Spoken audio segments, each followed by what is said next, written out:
আজ এখানে ঘটতে চলেছে ভালোবাসার এক মিলন মেলা। গ্রামের বাঁশতলায় সবাই মিলে রান্নার আসর বসিয়েছে। বৌঝিরা মশলা বাটছে, কেউ বা মাছ কাটছে নিচু তলায় বসে, আর মনের আনন্দে গল্প চালিয়ে যাচ্ছে। ছেলেরা চুলোয় আগুনে জাল দিচ্ছে।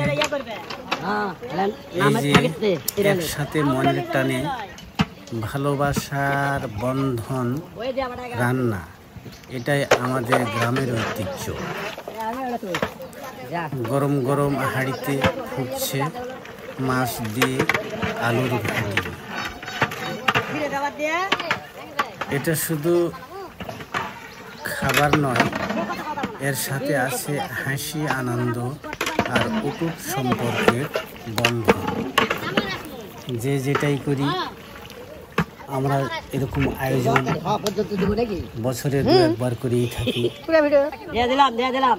খুব ভারী ধরনের খাবার আয়োজন করতে না পারলেও আমাদের রাজশাহীর ঐতিহ্য আলু ঘাটি, এই আলু ঘাটিটার আয়োজন আমরা করি। এটা আমাদের খুব জনপ্রিয় খাবার এবং এটাও ব্যয়বহুল খাবার, অনেক খরচা।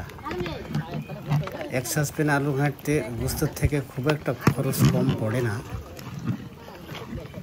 জনপ্রিয় তো খাবার, এই খাবারটা সুস্বাদু করতে হলে অনেক কিছুই দিতে হয়। তাই দেখুন আমাদের খাবার আয়োজনটা, রান্নার কাজ প্রায় শেষের পথে। জুমার দিন নামাজ শেষে খাওয়া শুরু হবে সবাই মিলে চটে বসে।